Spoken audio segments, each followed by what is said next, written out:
The Senate is in receipt of Resolution number 320 from the House of Representatives entitled Resolution requesting the Honorable Senate of the Philippines to grant its consent to the House of Representatives to extend its plenary session to October 13, 2025 for the purpose of considering the General Appropriations Bill or GAB fiscal year 2026 on third and final reading. The resolution was read in the Senate's order of business before the suspension of session last Wednesday, October 1, 2025. To allow the House of Representatives sufficient time to pass the General Appropriations Bill on second and third reading in faithful compliance with the requirements of Article 6, Section 26, Paragraph 2 of the Constitution, I move that the body grant consent to the House of Representatives request to convene on October 13, 2025 after the Senate adjourns its session on October 10, 2025. So move, Mr. President. Is there any objection?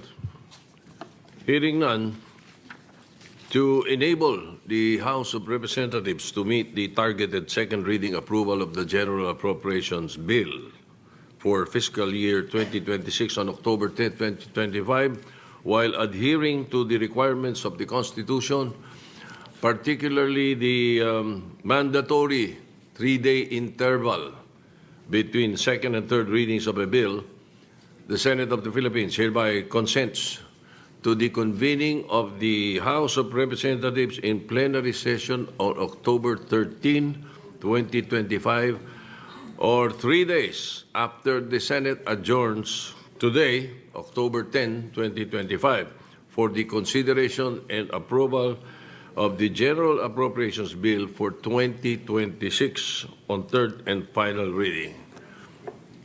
So approved. Mr. President, yes, Mr. President, I move that we adjourn. Well, before I recognize you to adjourn, the chairman, the presiding officer wishes to make a statement. For the information of my colleagues, numerous and coordinated circulation of fake news have been circulating regarding new tax measures allegedly proposed by this representation, by me. In my 24 years in the Senate, I have never proposed for any additional tax measures. In fact, I have consistently voted against it. So for the peddlers of fake news, ipagdadasal ko na lang kayo. Sa ating mga kababayan, huwag kayong basta maniniwala, lalo na pag masama ang balita. Majority Leader, you're recognized.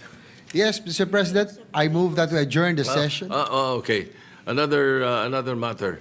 We would like to place on record that we have designated Senator Erwin Tulfo to be the acting chairman of the Blue Ribbon Committee, and as much as he is the vice chair of the Public Accountability Committee. For the record.